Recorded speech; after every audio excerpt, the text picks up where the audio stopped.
Let's get ready to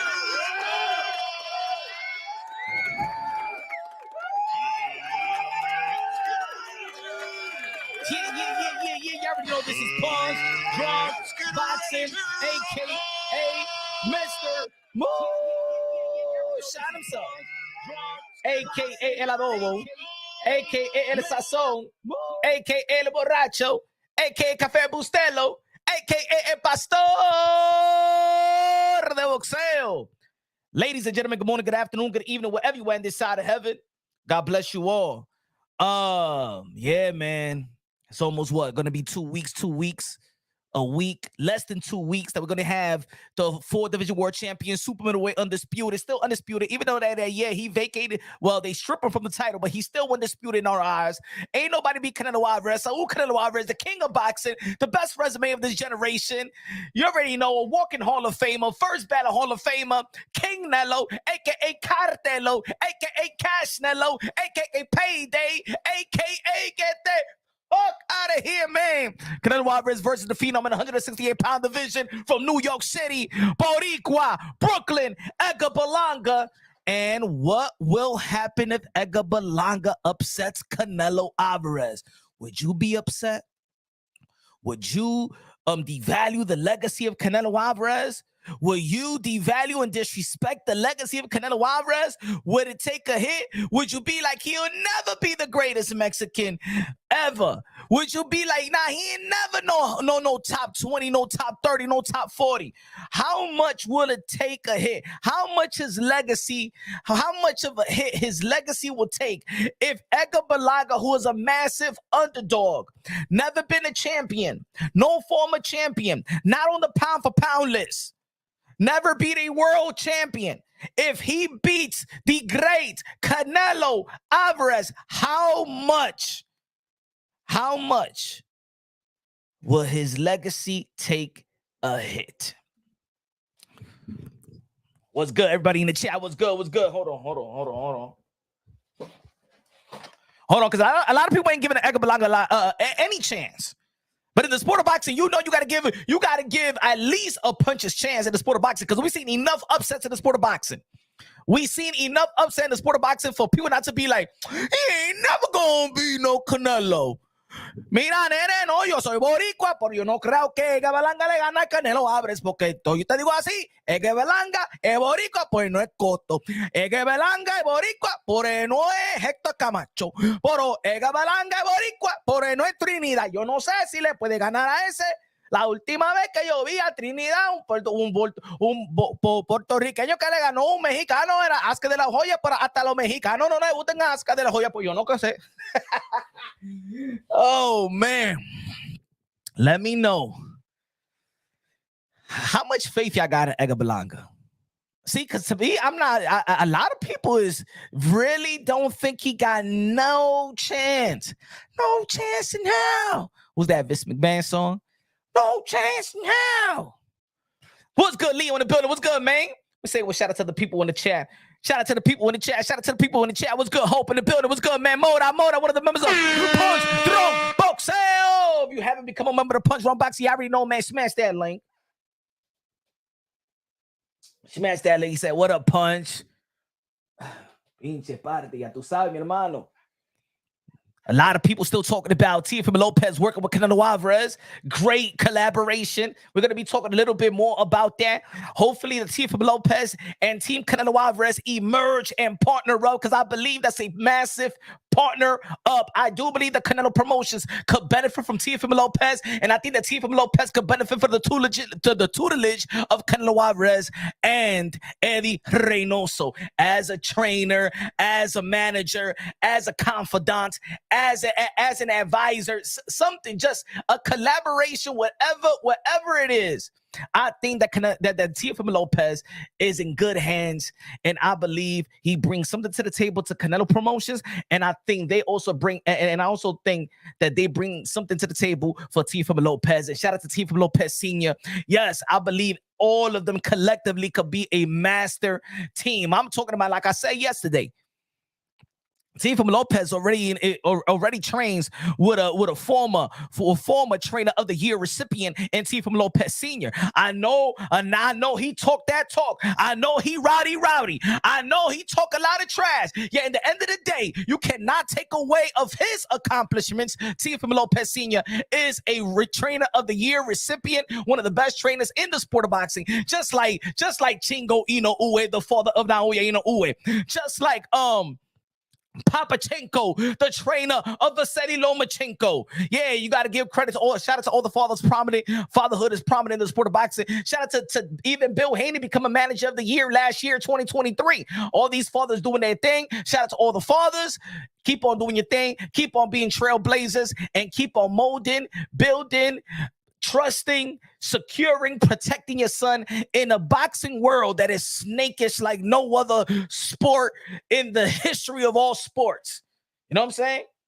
But I believe that that's a great collaboration, and I hope that everything, the stars align itself, and we will see the emerge of the takeover and Canelo Alvarez. But let's talk about Canelo Alvarez fight. Let's talk about the X's and O's as well, because people feel like, you know what, man, the X's and O's, yes, Canelo Alvarez is way better than Edgar Berlanga. Edgar Berlanga doesn't have any chance when it comes to the X's and O's and the technique in the sport of boxing. But let me tell you like this. I've seen in the sport of boxing a guy that has all the technique, all the boxing skills over his opponent and still lose. We seen Ricardo Mayorga beat Forrester. We seen it. Not once, but twice. And Forrester had way better skills than Ricardo Mayorga. We seen Floyd Mayweather even struggle with guys that technically wise, IQ wise, is not even in the stratosphere of Floyd Mayweather. But you know what? Maidana gave Floyd Mayweather a challenge. You feel me? A better challenge that Manny Pacquiao gave Floyd Mayweather. Maidana, and we could say that Manny Pacquiao was way better than Maidana. We could say Who else gave him a tough matchup? We could say that Zab Judah in the first half of the fight gave him a good scrap, right? Yeah, at the end of the day, as much as Canelo Alvarez is the favorite to beat Edgar Berlanga, you cannot neglect the fact that in the sport of boxing, we've seen enough upsets from the greats, people that we admire, people that we respect, people that we feel like he's immortal. It happens. And sometimes their legacy take a hit. Sometimes it takes a hit for the moment.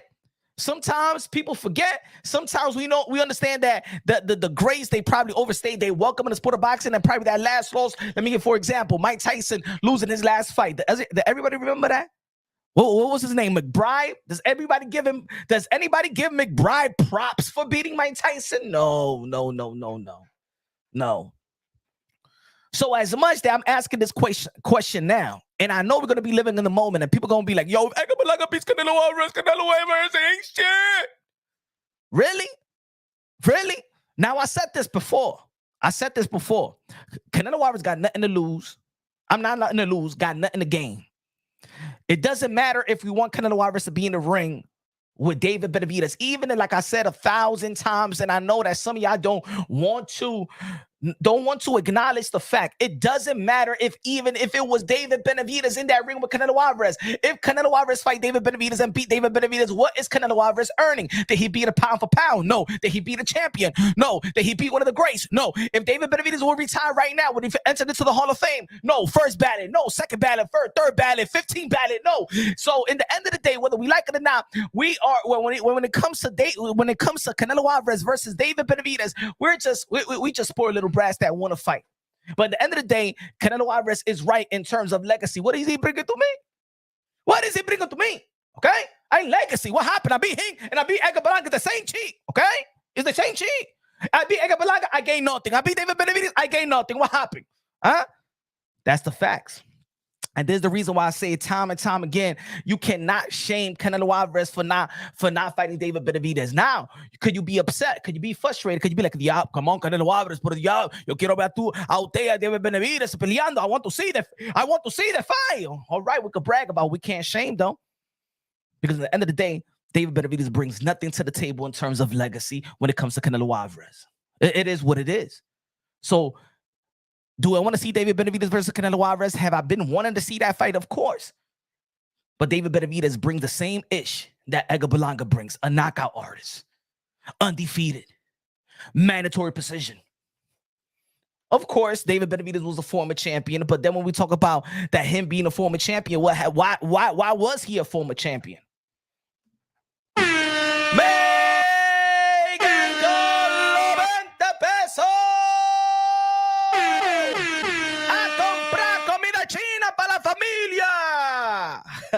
I finally got to catch the live. Let's go, Mr. Boosha. Hope everybody having a long weekend. I know the kiddos was going back to school. Good looking out, Megan. I appreciate you to the fullest. Thank you for the super chat. God bless you. Neither do 3 or 4 fighters Canelo has fought. Yes. You know, so why are we stressing Canelo like this? If you know what it is, and I said 1,000 times, but if you're new to the channel, let's keep on talking about it so we can keep on preaching. I mean, hey, you know what I'm saying? The preacher preaches about the same book, right? And they're going to keep on preaching the same thing. Sometimes we got to repeat ourselves so people can understand how great Canelo Alvarez is and how disingenuous we are when we giving Canelo Alvarez the credit and say that he put boxing on his shoulder and stuff like that. The reason why people go at Canelo Alvarez is because Canelo Alvarez is the only one that we could depend on, especially when it comes to the 160, 168, and now in 175. Yeah, they're going to be fighting for the undisputed in the light heavyweight division, but let's not forget, these guys was getting swept under the rug.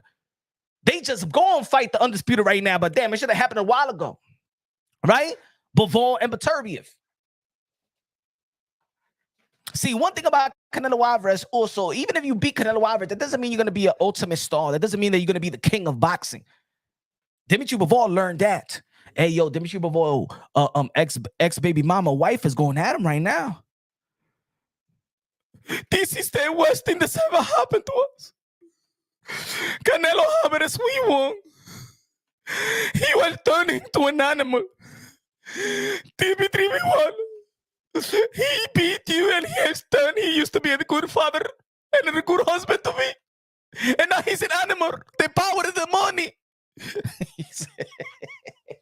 Mira, mujer, vete para la cocina.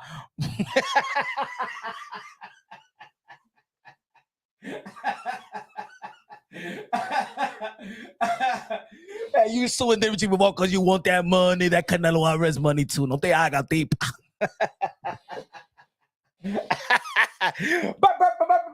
What's going, Bert?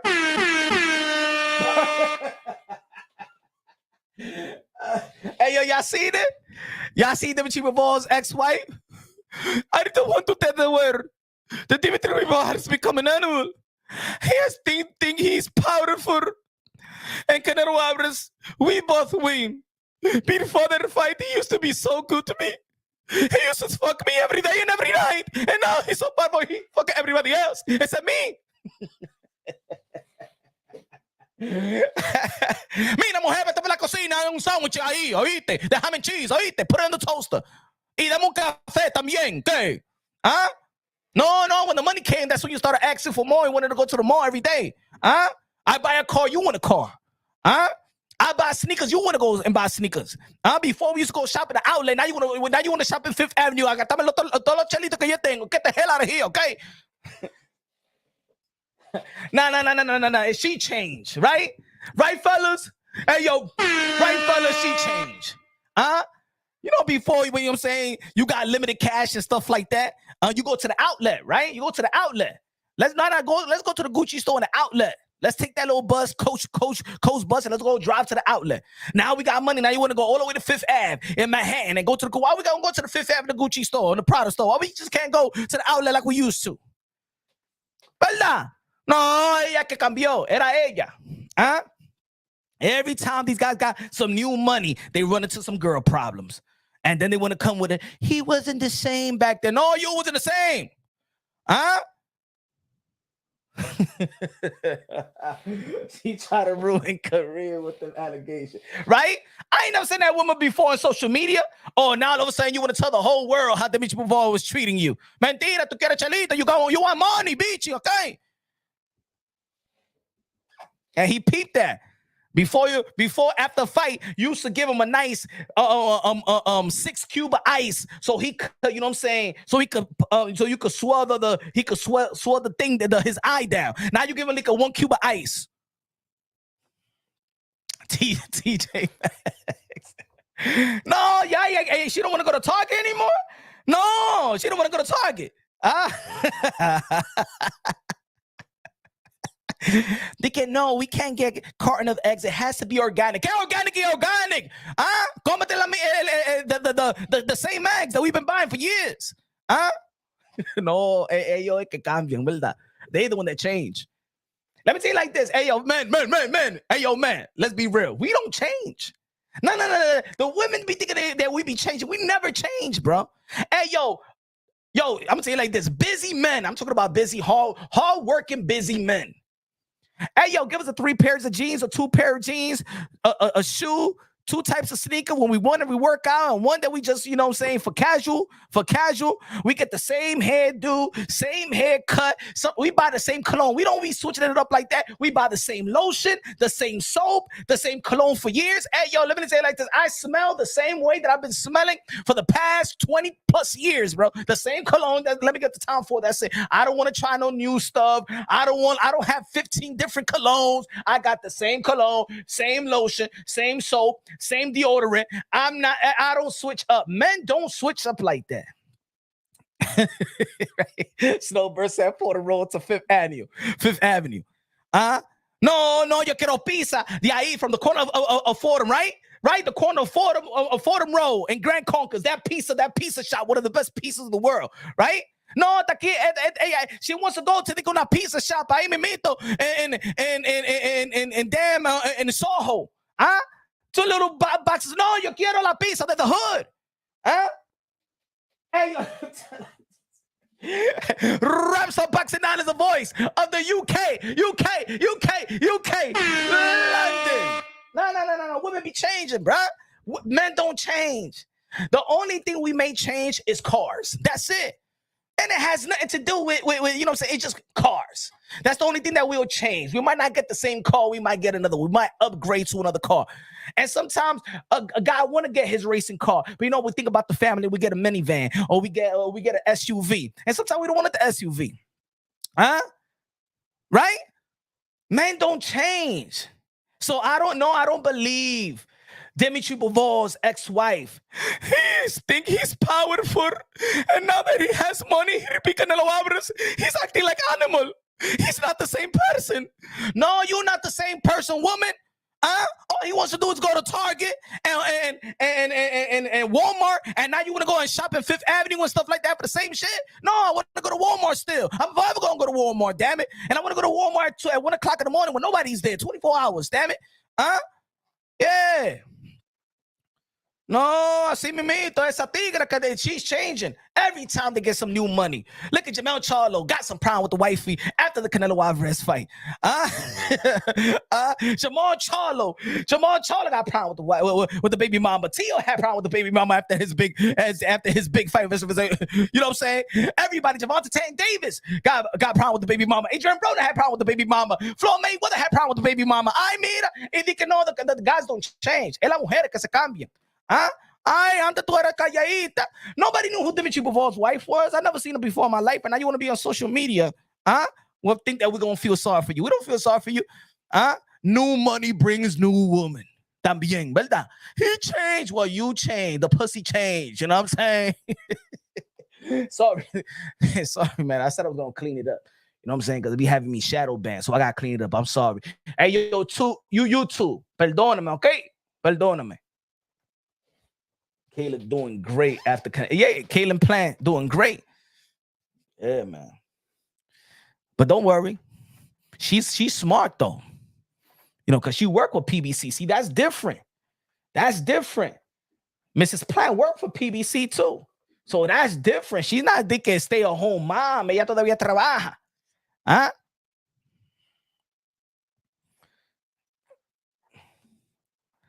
Low Nose Boxing in the building with the best of the Super Chatty Party game. And they say, you can't yell at Clarissa like she's a strong woman. Mira, No. I would say the truth. Hey, yo, good looking out along those boxing. I was listening to Andre Ward, Andre Berto, and Darrell, and they talking about, Clarissa Shields. I don't understand why men. And to be honest, I don't know. Maybe it's just me. Maybe it's my ego. I checked my ego. It was good, CCI. When he said, because I'm looking at, who in YouTube really have criticized Clarissa Shields? And I ain't criticizing that bad. It's because she blocked me too. Because I said that Amanda Serrano was the greatest of all time. And she called a little attitude and stuff like that. Like the attitude that she always had with everybody. But anyway, right? I ain't had no problems. All right? And then Andre Ward said that he don't understand why men is criticizing Clarissa Shields. And these men with kids, and a man can't handle a strong woman, right? And I'm listening to these men. Oh, but you guys, shout out to all my favorite fighters before he retired. Andre, y'all trying to get brownie points. I'm not gonna get brownie points from a girl that look like them with a wig. Man, this guy don't even know how to points the right way. I'm gonna get brownie points. I get brownie points from good looking women and stuff like that. That's when you tolerate certain shit from good looking women. Pero esta fea. Nunca mi vida. No, shut up, my friend. No. Huh? Sky Nicholson, I probably, you know what I'm saying? Okay, damn. You know what I'm saying? Let me not say shut. You feel me? Alicia Baumgartner or something like that. Man, you tolerate women like that. Pero esta tigre que se parece como Antonio Tobo with a wig. Nunca mi vida. Never in my life. Sorry. No, her attitude is ugly, all right? Ward, Darrell, Berto. No, her attitude makes her ugly, okay? She talk a lot of crap, okay? She talk a lot of ish. She's always talking down on men and saying that she can be other men and stuff like that. She's a disrespectful woman, and that's why she gets disrespected. And if she wants equality in the sport of boxing, we're giving her equality. The same way that we be critiquing the men fighters, we will critique the women fighter. But esa tigre tiene una boca que se tiene que limpiar. Eso, that's it. What happened? No, we're going to tell the truth. I ain't trying to get brownie points for that woman. Huh? He said, I would spend the night with Shields. Man, I would spend the night with Shields with a shield. Hey, yo, Joaquin. You say you're going to spend... you say you're going to spend the night with Shields? Hey, yo, I'm going to spend the night with Shields with a shield. I sleep with a shield. Like that, if I had to sleep next to her, I have my own shield on the shield. Mira, no me toque, mujer. Y cepíllate los dientes también, que hiede aquí.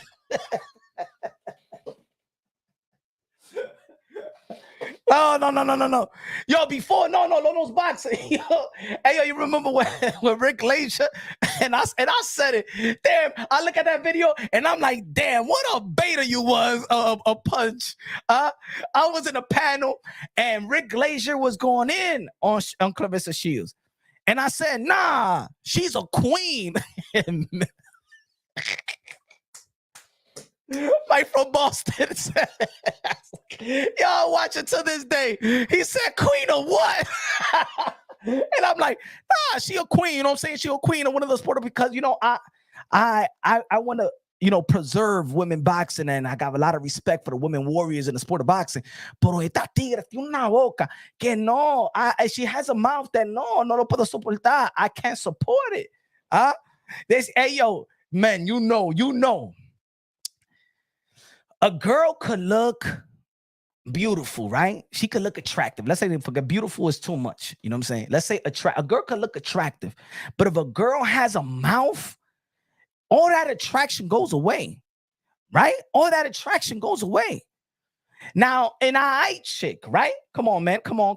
Look. The people are leaving right now. The punches going in on Clarissa Shields. There's people, man, smash that like button. Now, let's say the girls that are like this. Not every girl is attractive. Not every girl is all that. Just like not for the girls, not every guy is all that.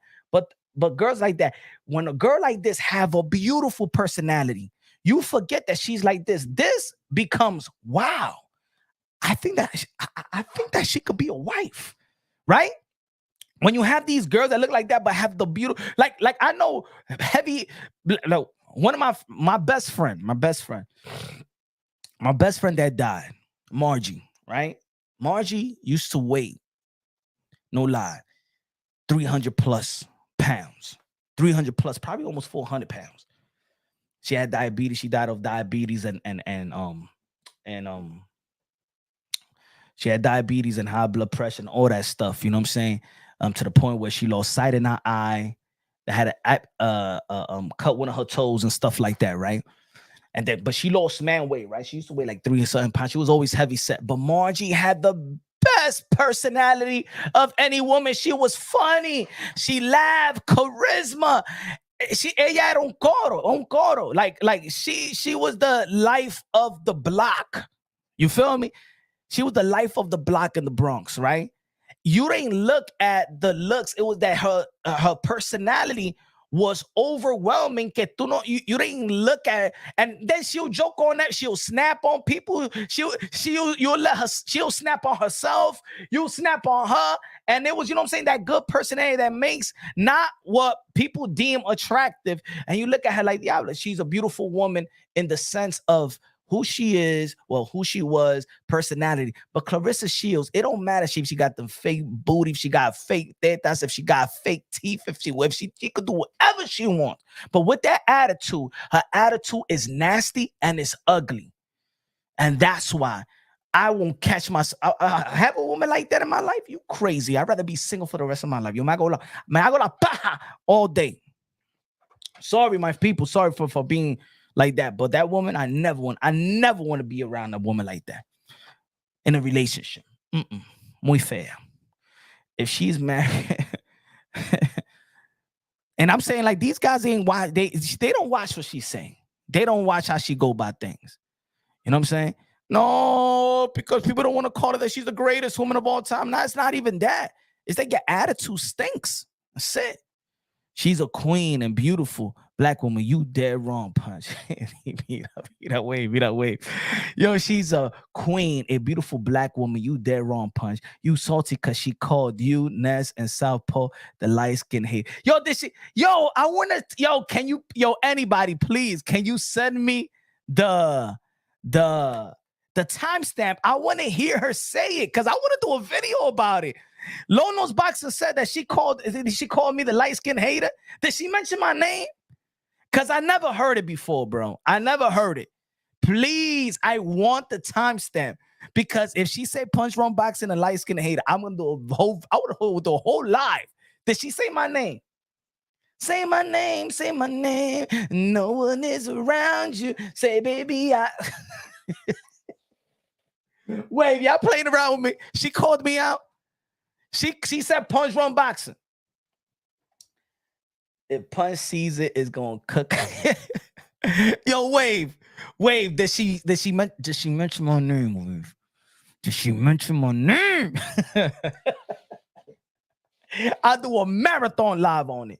A marathon all week. Huh? No. She was talking about you, Ness, but I ain't here. So how y'all know she was talking about me, though? Why she call me the light-skinned hater and stuff like that? I made that. Come on. Her beef, I think her beef is it was with Gervonta Tank Davis, because Gervonta Tank Davis called her ugly. It was. She did say, she ain't say Punch. Easier than mine. Yo, Wave. No. Send me the timestamp because I gotta hear it. Lono's Boxing told me she said, but I haven't heard it. And Ness ain't tell me that either. Man on fire in the building. What's good, man? What if Steve Forbes says, what if? No. Let's go. What if Canelo Alvarez lose to Edgar Berlanga? Let's go. What if Edgar Berlanga, because a lot of people feel like Edgar Berlanga will not beat Canelo Alvarez. What if Edgar Berlanga beats Canelo? How much would let me tell you like this. In the sport of boxing, there's a lot of upsets.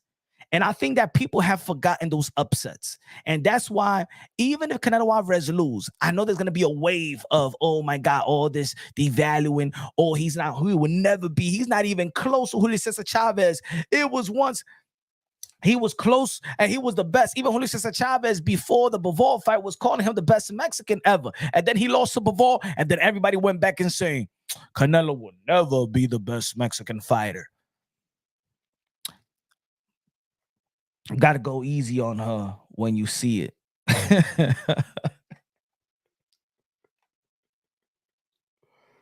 Yo, I want to see it, bro. Wave, I want to see it.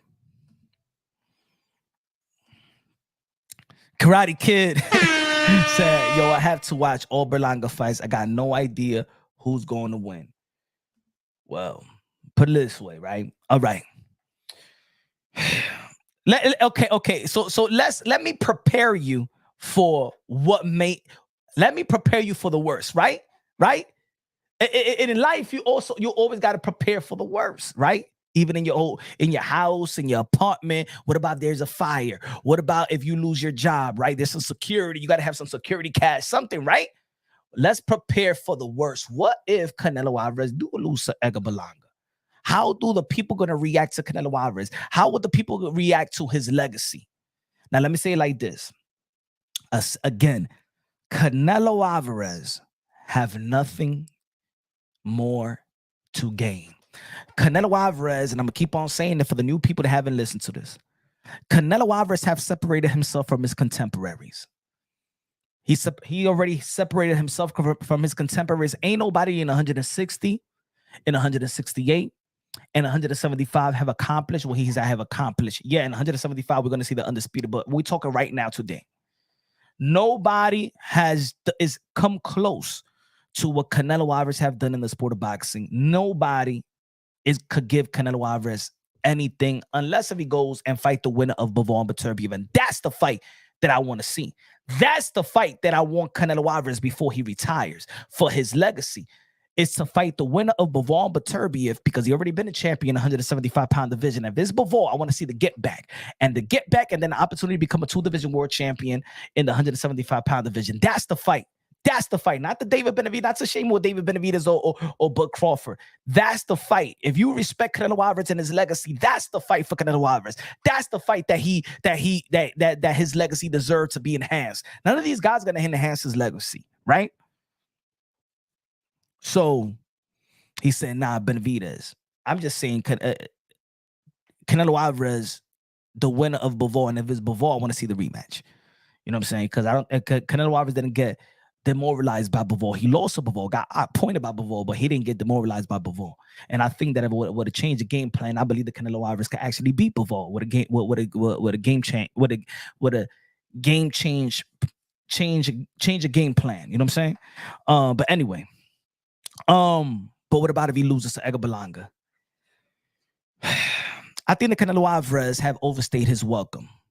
I wouldn't be even mad if he does take a loss from Edgar Berlanga because I feel like, in my opinion, Canelo Alvarez's legacy is already cemented. For me, and I think that nobody probably going to be saying this, but I think that Canelo Alvarez already cemented his legacy. Because I feel like nobody could enhance his legacy unless if he's trying to go out there and keep on trying to do the impossible. He's already a 4-division world champion, super middleweight undisputed. The best resume of this generation. Like, what more should we ask of Canelo Alvarez? Are we going to shame Canelo Alvarez for having what he has? No, I'd rather put all the pressure on the other people that haven't accomplished half of what Canelo Alvarez have accomplished. Guts in the building. He said, yo, Canelo loses to Berlanga is just a cherry pick gone wrong. I don't think he beats Bivol again, especially at 175. Good looking out, Guts, with a $5 super chat. Appreciate you. And I think that after seeing the fight with Dimitri Bivol, I think a lot of people feel the same sentiment about that fight. But when I look at the fight and I've looked at this fight and I've studied this fight and I've watched it slow motion, I've studied the fight, film study. More than 5 times I've watched this fight. Because film study is just something that is my hobby. Canelo Alvarez, in my opinion, had bad game plan. But Bivol is not levels above Canelo Alvarez in terms of skills. I just feel, looking at the fight and analyzing the fight and doing film study, that Canelo Alvarez came with the same game plan that he had with Kalen Plant, the same game plan he had with Saunders, and apply it. He was so much in a groove. Canelo Alvarez, if we think about it, in when he was going through that one, the undisputed run, he was invincible, bro. To the point that when they announced the Bivol fight, a lot of people said that it was a cherry pick. Think about it. If Bivol was a cherry pick, a champion 175, and he's moving up there and to be great, Canelo Alvarez was looking so great, so unstoppable. He was on that Black Mamba fourth quarter Michael Jordan mode. He looking invincible, to the point where people thought that Dimitri Bivol was a cherry pick. So any loss is a cherry pick going wrong for Canelo Alvarez. And that's what I mean. He got nothing left to prove because it's no win-win situation. We think that a David Benavidez is a win-win situation. It's not. He don't win anything by being David Benavidez. If he beats David Benavidez the same way he beat Jaime Munguia earned the same thing that David Benavidez have earned. Jaime Munguia is a 3-division. He been fighting a 3-division and was a champion as well. And he was undefeated. He was a knockout artist as well. So what's the difference? The illusion that David Benavidez could beat Canelo Alvarez, the illusion is what people think that is a massive fight, but it's not. It's bragging rights for the boxing fans. Benavidez bring nothing for Canelo Alvarez. It brings something to us, and that's why we want the fight. But it brings nothing to Canelo Alvarez if he beats David Benavidez. If he beats David Benavidez, it would just be like he beat Munguia. Strictly, it will be just like if he beat Munguia. Did he get credit for being Munguia? Did he get credit for being Jermell Charlo? Jermell Charlo has earned more than David Benavidez. Munguia has earned the same thing that David Benavidez got.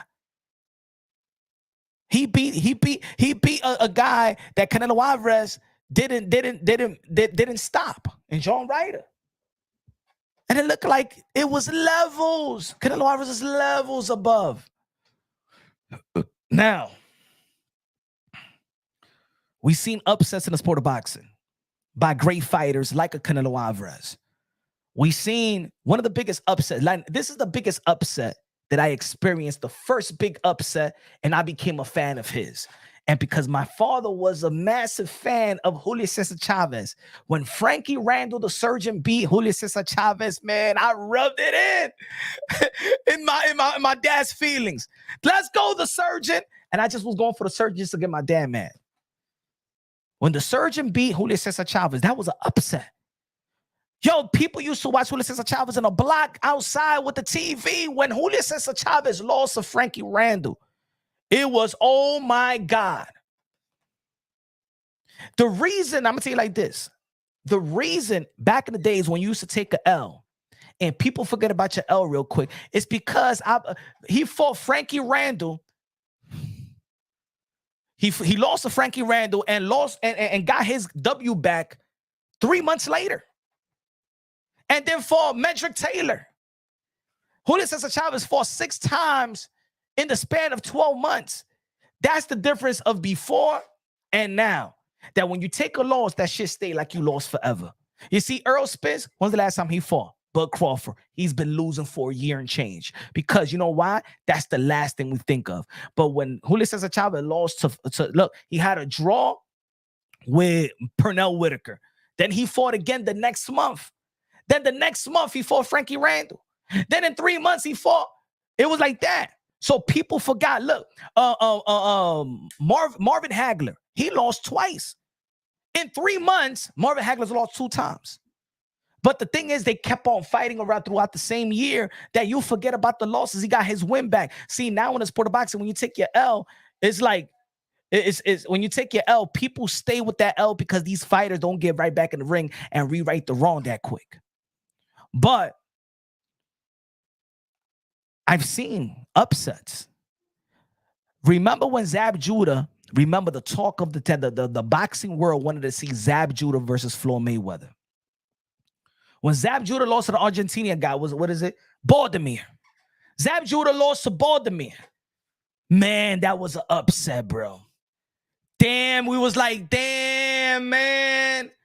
Damn, you lost. Damn. At that moment, we was like, yo, we lost the fight with Floyd Mayweather and Zab Judah. That was an upset. You know that Baldomir has skillfully, he can't touch Zab Judah skillfully. And that's what I mean. Look at Zab Judah's skill set compared to Baldomir. Look at the skill set of what people feel is the gap of Canelo Alvarez and Edgar Berlanga. Don't tell me that things can't happen in the sport of boxing. It don't matter how much skills you got. It don't matter how fast you are. It don't matter how much athleticism. If that night you ain't right, you're going to get got. Baldomir has nothing, technically wise. He don't got a better jab. He don't got more power. He don't got more defense. He don't got more footwork. Baldomir has nothing better than Zab Judah. And Zab Judah lost to Baldomir. It's an upset. And Floyd Mayweather had to clean his mess. And we still got that fight with Zab Judah and Floyd Mayweather. And that's another way that we need to put it in our minds, that just because you're not just as good as your last fight. Eso mentira. You're not really just as good as your last fight. People are going to stay with the loss, but you're not just as good. Because Zab Judah was giving Floyd Mayweather good competition in that fight. And if it wasn't for Zab Judah not being mentally strong and mentally disciplined, he could have beat Floyd Mayweather. That's what separated Floyd Mayweather and Zab Judah. Discipline, game plan, discipline, weathering the storm, staying in the game plan. It wasn't that Floyd Mayweather was way better than Zab Judah. As a matter of fact, maybe people could say that Zab Judah was quicker, that Zab Judah had more power than Floyd Mayweather. But the discipline wasn't another level. That's what beat Zab Judah with Floyd Mayweather, right? Another upset. We already know Mike Tyson and Buster Douglas. If I would tell you right now, if we was living at the time right now when Buster Douglas beat Mike Tyson, I would tell you that Buster Douglas is going to beat Mike Tyson. Y'all would think that I'm crazy. Y'all would think that I'm crazy if I say Buster Douglas is going to beat Mike Tyson. Would y'all think that I'm crazy? Matter of fact, Buster Douglas is going to knock out Mike Tyson. Do y'all think I was crazy? It happened, but let's say we was living in that time right now, and I say, yo, that Buster Douglas is going to surprise the whole boxing world. You would think that I'm a clown. You would think that I'm capping. You guys would be like, shut your channel down, right? So if I say Edgar Berlanga is going to surprise the boxing world September 14th. Usted me dice que yo estúpido. No. Let me try right now. Edgar Berlanga is going to surprise the boxing world September 14th. Am I crazy? Because if I would have said it back in the days and I said that Buster Douglas is gonna knock out Mike Tyson, would y'all say that I was crazy? If I say that, Baldomir is gonna outbox Zab Judah, would y'all say that I'm crazy? Let's not forget that Cassius Clay, Muhammad Ali, when he beat Sonny Liston, that was an upset as well. And let's not forget that the fight before that one, the reason why people said that Sonny Liston was going to kill young Muhammad Ali is because Muhammad Ali didn't look invincible in the fight prior to that. The fight prior to that, he got knocked out in the 5th round. So he didn't look invincible. And this is the reason why people thought that Sonny Liston was going to wipe the floor with young Cassius Clay at the age of 22. Because Cassius Clay didn't look invincible the fight before. Yeah, he stopped the guy, but the thing, he got dropped. Looking in the sport of boxing right now, somebody gets dropped. Oh my God. Oh, somebody got chin checked today. Oh my God, because he don't got a chin. He's exposed. The reason why y'all think about Edgar Berlanga right now. Edgar Berlanga is undefeated. Edgar Berlanga been knocking everybody else out. Most of his opponent been out in the 1st round. Why y'all don't like Edgar Berlanga? No. Vamos a hablar, mi gente. What is it about Edgar Berlanga that y'all don't like? What? Because he bit somebody in the neck? Shit, Mike Tyson beat Van Holyfield in the ear. Mike Tyson's still my favorite fighter. And Mike Tyson to this day, that hasn't even hurt Mike Tyson, right? Times pass, and we still believe that Mike Tyson is one of the greatest. Some people feel like he is the greatest. It don't matter if he lost to McBride. It don't matter if he lost to Lennox Lewis. Even he lost to Lennox Lewis, and he lost to Evander Holyfield, and none of them dudes bigger than Mike Tyson. He lost to McBride. I don't want to do it anymore. Roy Jones Jr. got knocked out by Antonio Tarver. To this day, Antonio Tarver is not better than Roy Jones Jr. Huh? Who's better, Roy Jones Jr. or Antonio Tarver? And Roy Jones got knocked out by Antonio Tarver. But he ain't better than Roy Jones Jr. Nelly in the building. What's good, man? So how much hit will Canelo Alvarez's legacy take if he loses to an undefeated knockout artist in Edgar Berlanga in the 168-pound division? I think the reason why people are not giving Edgar Berlanga a chance is because people are not giving themselves a chance. The boxing world is shitting on Edgar Berlanga. It's because Canelo Alvarez didn't give you the fight that we all wanted to see in David Benavidez. So people are ishing on Edgar Berlanga. That's not Edgar Berlanga's fault. Why ish on Edgar Berlanga? Because we're trying to look past Edgar Berlanga. We're trying to look past certain fighters. We don't feel like these other fighters deserve a Canelo Alvarez, so we getting mad at them, but they're in position to get Canelo Alvarez. Whether we like it or not. They're in position. I didn't like that John Ryder was in position to Canelo Alvarez fight, but hey, he's in position. What I'm going to say? I wanted to see Canelo Alvarez versus Demis Andre. He was in position. He didn't get the fight. He was in position at 160 before the undisputed. He didn't get the fight. And then Canelo Alvarez went to the 175-pound division and became a 3-division world champion by beating Sergey Kovalev. I couldn't be mad like that. He traded a legacy for a legacy fight.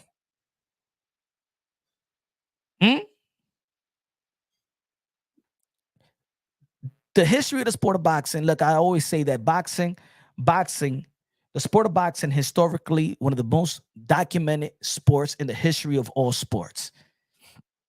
We can see the battle of Sandy Sandler and Willie Pep. We can see Sugar Ray Robinson right now. We could see Henry Hank. We could see fights. We could see the battle. We could see Floyd Mayweather every fight since the beginning, since his first fight that viewed in ESPN. The boxing world, the boxing community could very well be one of the most educated communities of all sports. Because it's highly documented. We knew the stories of these fighters before. We know how they was stepping inside the ring. We know how they was walking outside the ring. We know the stories. That's what I love back in the days when it comes to the sport of boxing. We was invested in the fighter's life as well. Now, we don't even know what these fighters are doing in the first 15 fights. The only way people now is checking box rec and be like, he ain't fight nobody. But back in the days, man, we knew Oscar De La Hoya when he was coming out the Olympics. We knew Oscar De La Hoya before he turned pro. We knew Floyd Mayweather before he turned pro. We knew Roy Jones Jr. before he turned pro. 1984 team was one of the best teams in the history of the sport of boxing. We knew the Mark Breland. We knew the Pernell Whitakers. We knew all these guys. Now people don't know these guys. They're coming out of nowhere. But we're not doing the boxing world. The boxing fans got bored in educating themselves with these guys. I used to say a long time, hey, yo, man, Gervonta Tank Davis only show 70% of himself. He know how to box. If you watch him in the amateurs, he was the one fighting in the outside. Gervonta Tank Davis was always smarter than everybody else. So he had to work from the outside and use his leg. Gervonta Tank Davis, the way that he fought Pitbull Cruz is the way that he was fighting in the amateurs. The way that he was fighting Ryan is how he was fighting in the amateurs. Gervonta Tank Davis ain't fight the way that he fought Frank Martin. That's not how he fought in the amateurs. The way that Gervonta Tank Davis fought in the amateurs, the way that he was fighting Pitbull Cruz, and the way that he was fighting Ryan Garcia, using his footwork, back foot, counting off the back foot because he was always the smaller guy. And I said, yo, people, watch his footwork. He hasn't shown the footwork yet. Watch him. Why watch Gervonta Tank Davis? I used to say it for years. 6 years ago, I said that Jerome Bruce Ennis is going to be the second coming of Roy Jones Jr. The only reason why Jerome Bruce Ennis, in my opinion, hasn't captured that type of success yet is because he had the two promotional deals that just been effing up his career on the come up. If he would have started with Matchroom Boxing and Eddie Hearn and had no bad promotion things, he been in court with 2 promotional companies and stuff like that.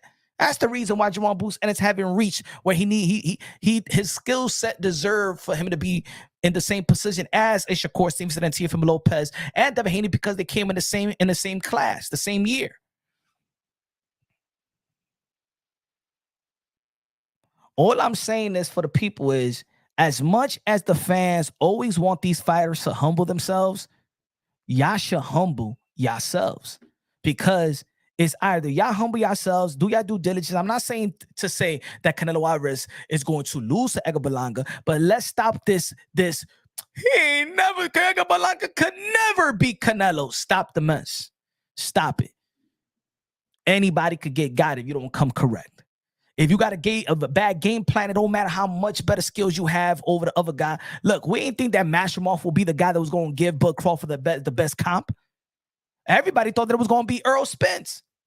Everybody thought that Earl Spence was the guy to give Bud Crawford the biggest challenge of his career. And guess what? That should look way easier than any other big fight of Terrence Bud Crawford. The Sean Porter fight was a harder fight for Terrence Bud Crawford.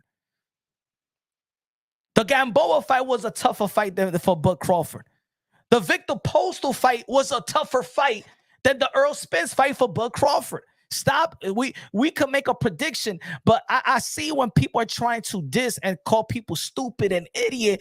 You crazy. You ain't dumb. You don't know shit about boxing. Edgar Berlanga can't do this. Edgar Berlanga ain't going to do that. How you know? How do you know? How do we know? We've been humbled too many times. We've been humbled too many times. Light heavyweight, former light heavyweight, Spinks beats up Larry Holmes and Muhammad Ali. Spinks, little man, skinny, stick, beating up Holmes. Beat Holmes. Beat Ali.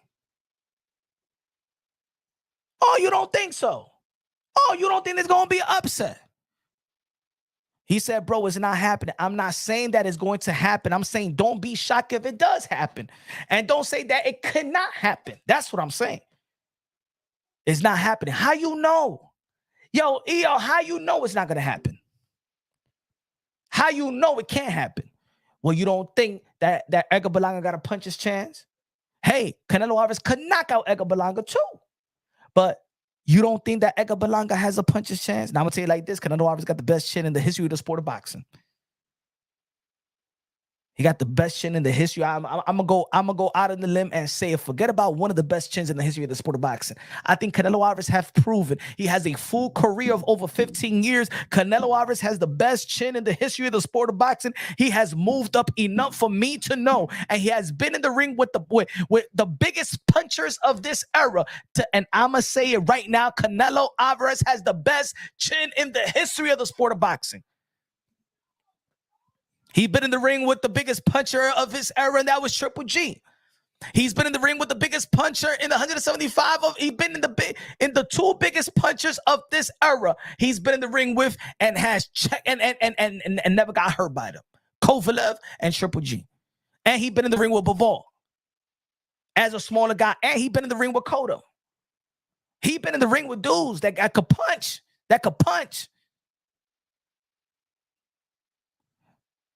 Dwayne say, yo, hop on. Shout out to IBFP, my brother. Yeah, man. Yeah, if I catch it, of course, man. I'll hop on the panel, you know. Shout out to IBFP. He already let his guard down. I kind of underestimated Bivol. That's not happening. I mean, great fighters know how to go back to the drawing board, and that's why Canelo Alvarez to me is an all-time great. So being an all-time great, I got confident that Canelo Alvarez could go back to the drawing board, come up with a good game plan, right? Is Eddie Reynoso been the trainer of the year? I believe in Eddie Reynoso. They could come up with a better game plan and fight Bivol and come prepared, be healthy. And I'm gonna say like this: mark my words. Mark my words. Bivol, Canelo Alvarez rematch. Canelo Alvarez beat Bivol. I'm saying it right now. Nah, I know. Some of y'all don't want to believe it because y'all already saw the first fight. I believe that Canelo Alvarez is an all-time great. I don't think that Bivol is still an all-time great to me. Yeah, he could be Canelo. Yeah, I want to see him beat them Baturbiev and stuff like that so I could further assess him and further enhance his greatness. But beating Canelo Alvarez is not enough. Bivol, you the bigger guy anyway. Ain't gonna give you the massive credit. I'm gonna give you credit for being an all-time great in Canelo Alvarez, but you don't get this massive credit like you, the Mr. Incredible. But I'm saying right now, watch. September 2nd. We have September 2nd, September 1st, September 2nd. Canelo Alvarez beats Bivol in the rematch. He said it's sad nobody's giving credit to Bivol. No, it's not that, Ramon. People are giving credit to Bivol, but people got it mistaken. Just because you beat Canelo Alvarez, you don't get crowned as king. Canelo Alvarez is the one that was daring to be great, not you, Bivol. It was Canelo daring to be great, not Bivol. Bivol beat a great fighter. Canelo was daring to be great. It's a difference. It's a difference. Just like Canelo Alvarez won't get credit if he beats Bud Crawford. Just like Canelo Alvarez wouldn't get credit for beating Jermell Charlo, right? Ain't nobody give Jermell Charlo any credit. Jermell Charlo got a way better career and got more accomplishment to this point than Bivol. Did Canelo Alvarez get any credit for being Jermell Charlo? Did Canelo Alvarez get any credit for being Jermell Charlo? So why should Bivol get credit for being Canelo? He's the undisputed. He cleaned out his division. Bivol still haven't even cleaned out his division. Bivol has earned the same thing Canelo Alvarez have earned in the 175-pound division. But ain't nobody gave Canelo Alvarez any damn credit. That's why Canelo Alvarez is the way that he is. You ain't even give me no credit for being an undisputed Jermell Charlo, bro. That he knocked out 3 of his opponents to become undisputed. This wasn't Jermell Charlo just beating one guy to become undisputed. That wasn't Jermell Charlo like Devin Haney beat Cambosa and all of a sudden become undisputed. You only beat one guy and you get all the accolades. Nah, man. Jermell Charlo had a knockout Jason Rosario, had a knockout Tony Harrison, had a knockout Brian Castano to be the undisputed. He cleaned the division out. And still, Canelo Alvarez got no credit for Jermell Charlo. But we got to give all this praise for Bivol for being Canelo Alvarez and going to a decision the same way that Canelo Alvarez went to a decision with Jermell Charlo. That's why Canelo Alvarez is the way that it is. You guys want me to fight this one, but I ain't going to give me credit in the end of the day. Y'all ain't going to give me credit. Y'all say y'all going to give me credit, but y'all ain't going to give me credit. I beat Triple G the last time. He was too old. Y'all said that me fighting Dimitri Bivol was a cherry pick. And then when I lose, it's a cherry pick gone wrong. So no, do people really respect Bivol even before he fought Canelo Alvarez? That was the real question. People didn't respect Bivol before Canelo Alvarez fought him because they was calling him a cherry pick. That's all they say is cherry pick gone wrong. They didn't respect Bivol before the fight. Why should we respect him now? Oh, he beat Canelo Alvarez. Now we got to respect him. But they were shitting on Canelo Alvarez for fighting him in the first place. There was a lot of shit on Canelo Alvarez for going to the cruiserweight division and positioning the fight mockable. And people were saying that was a cherry pick. Canelo Alvarez was so invincible. Canelo Alvarez was so great at that moment after the Caleb Plant fight that they said that he was cherry picking the cruiserweight champion. It don't matter what Canelo Alvarez could have done. Canelo Alvarez have already separated himself from his contemporaries that everything he does is going to be like a lose-lose situation.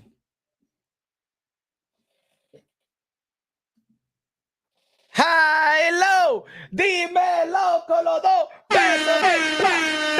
no!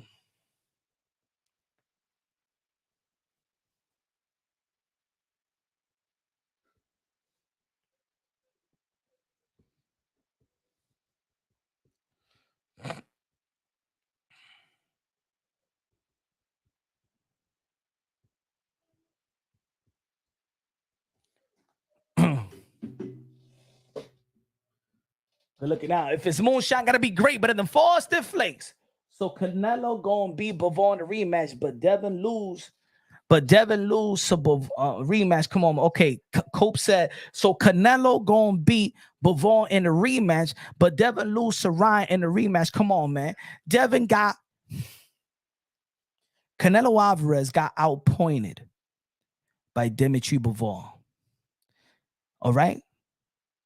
Canelo Alvarez got outpointed by Dimitri Bivol. Devin Haney got his ass whooped from pillar to post. He took life out of Devin Haney.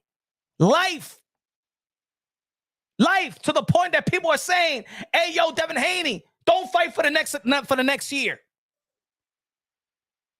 Devin Haney is so, hey, yo, Ryan Garcia beat him up so bad that Devin Haney is missing punches at a standing human being in a damn carnival, and the guy weighs like 300 pounds and still missed him. That's how effed up Devin Haney is. That's how effed up Ryan Garcia beat Devin Haney. Don't compare Canelo losing to Bivol and Devin Haney losing to Ryan. Ryan kicked Devin Haney's behind from pillow to motherfucking post, bro. We're talking about Devin Haney might never be the same.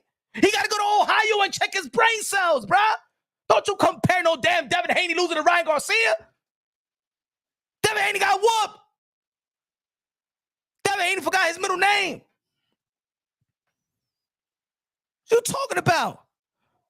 Well, you must be out your damn mind. Did you watch the fight? He got beat up. Devin Haney got beat up by a dude that wasn't even training half the time.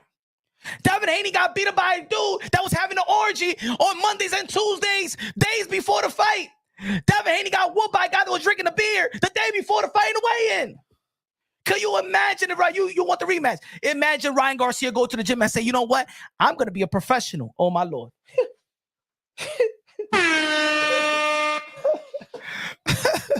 Ryan Garcia cheated. Man, Devin Haney cheated himself. Ryan Garcia cheated with Osterin. Osterin is just as good as soil milk. You should be embarrassed to even say that it was Osterin that beat Devin Haney. Cheated with what? Osterin? That's what it is. That's even worse. That's more even embarrassing to even say. That's like me saying, yo, I got beat up by a guy that was using Viagra. What you talking about?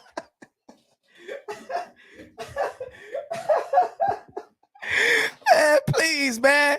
A shot of tequila does better than damn Osterin. What are you talking about? He cheated. He cheated what? With Osterin, that's just as good as soil milk for a male, bro. You know that Osterin don't even elevate testosterone? You know that Osterin even kills testosterone? Do you know that? That's embarrassing. That means that dude never. Hey, yo, Ryan Garcia didn't train well. Ryan Garcia was drinking. Ryan Garcia, he was out here in New York City on a Tuesday with my boy from Harlem, DJing, bro. Drinking, getting twisted. And y'all say Osterin? Osterin it don't do nothing to your testosterone, bro. Hey, yo, a shot of 5 hours, you know that little Chaquita shot? Then you go to the grocery store and be like, a cup of coffee with three sugars and milk does more than Osterin. Hello, dímelo con los 2 pesos de plata. No, mira, estos tigres están fumando droga, Hello, están en crack esa gente.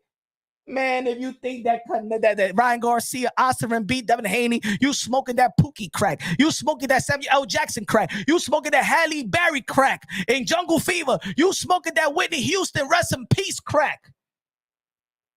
Mira, señor.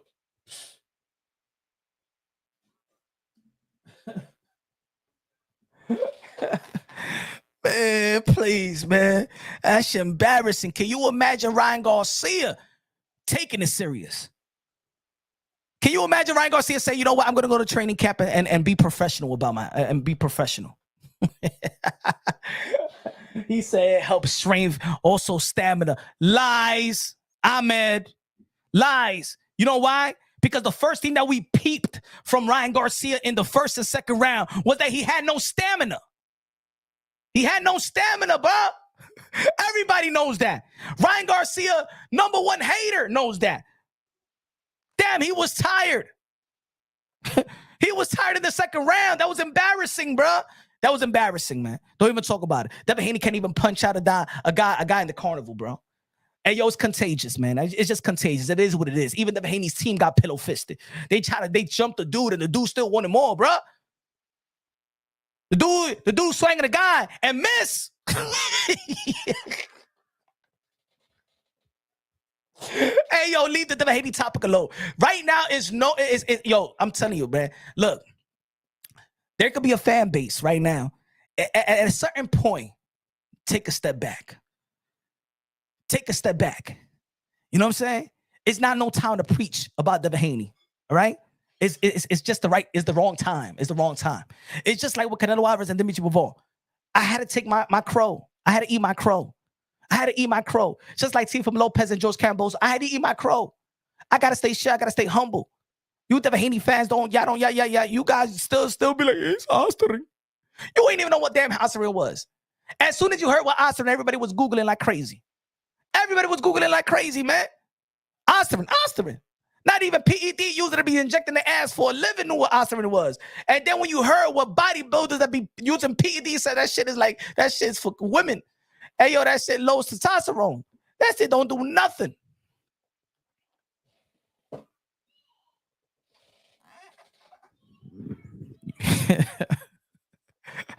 He said, I could prove what you... Yeah. Matter of fact, yeah, I want you. Yes. I want you to be a demonstration to use Osterring. I want you. This is what I want you to do, Ahmed. This is what I want you to do. I want to see a sparring between you and a guy on Wednesday, right? Never use Osterring. And then, remember, he popped for Osterring on the day of the fight. I want you to use Osterring on the day of the fight and then go sparring on that day and let me see how different you're going to be. Yeah, I want you to demonstrate it for us. I want you to be on this channel. I want you to demonstrate. I want you, as a matter of fact, I want you to run the marathon. I want you to run 15 miles and then run 15 miles on the same day you use Osterring. I want to know how good you're going to be with Osterring. If you blow everything out the water on the same day you use Osterring, that you become green and become the Incredible Hulk, I want to see that. No. It's not because he used Osterring. He got popped for using Osterring on the 19th and the 20th. That means he used Osterring on the same day. He wasn't using Osterring all over the place. He was getting tested. So I want you to prove it to us. I want you to prove it to us that you could turn green and turn like the Incredible Hulk and be one of the Avengers on that same day when you pop that Osterring. And I want you to beat everybody else up. As a matter of fact, I'm gonna call the guy that Devin Haney couldn't beat. That the carnival guy. I want you to fight the carnival guy. And we're gonna record it, no edit.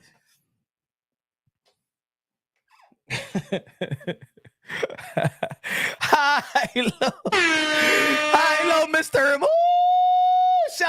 El adobo, el sazón, el borracho, el pastor de boxeo. Este tigre, mira, ese tigre está fumando algo ahí. Amén. Richard. Hey, I want you to use Osterring on the same day. I want to see the Incredible Hulk. I want you to turn green. I want to see stamina. I want to see the left hook of the century. Why is he suspended? Why he suspended? Oh, you don't know why he's suspended? Because he didn't notify the supplements that he took in the application when you use VADA, in the commission sheet.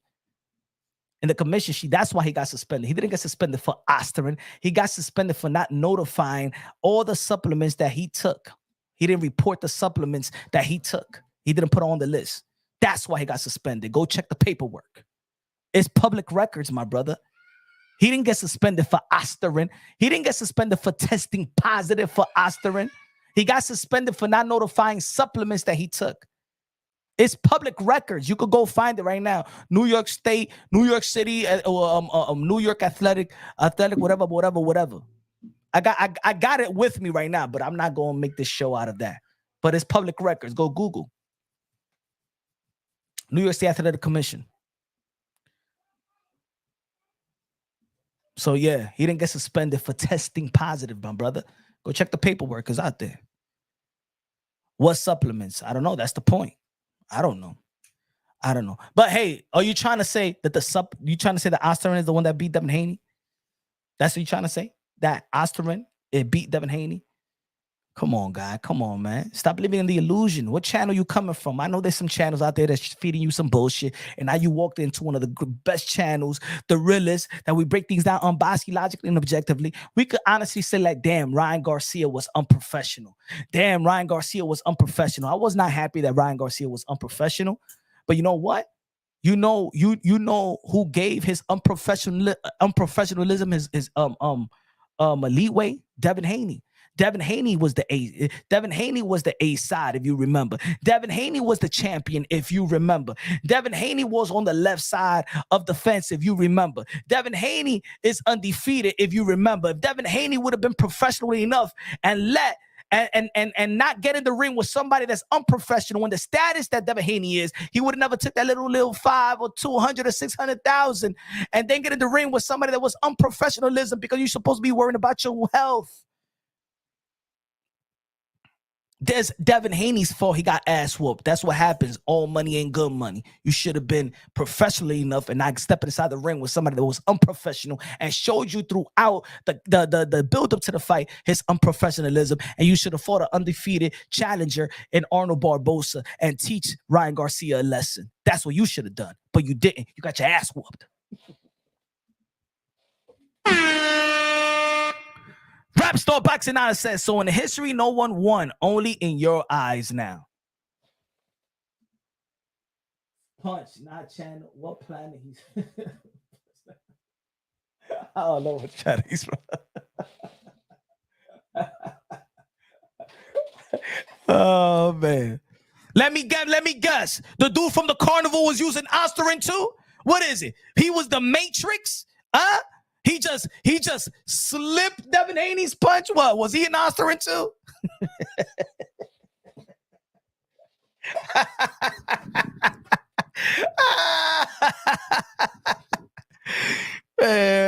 Please, Dwayne, we stay meeting.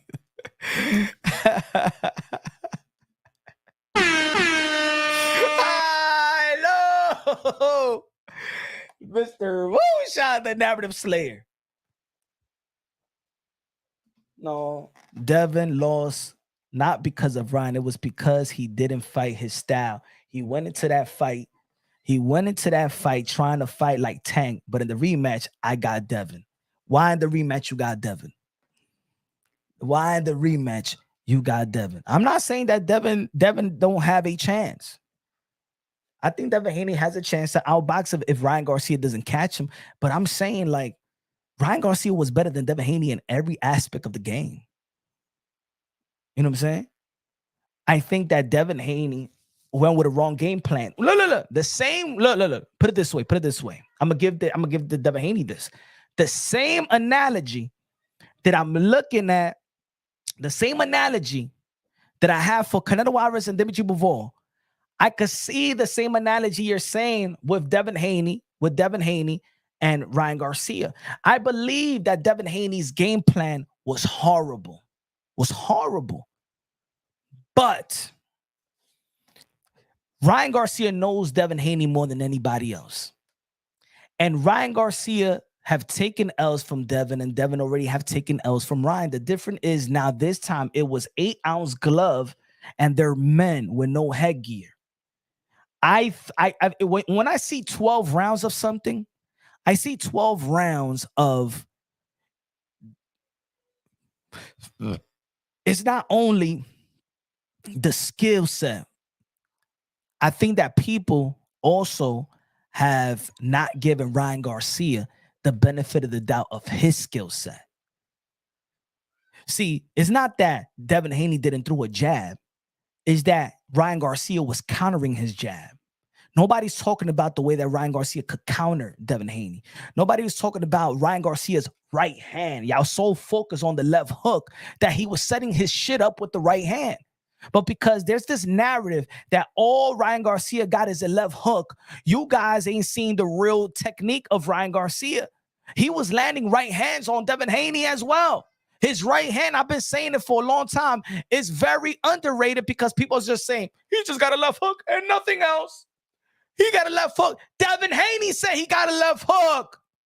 That's when I know that fight may not be the same, because Devin Haney told the world that Ryan Garcia is a C-level fighter and he only is a one-trick pony with the left hook. He's a one-trick pony that got beaten by the one trick. And if you can't stop that one trick, what makes you think that? I think that Devin Haney could beat Ryan Garcia. Ryan Garcia told you Devin Haney told you what Ryan Garcia was. And he getting beat with the same left hook.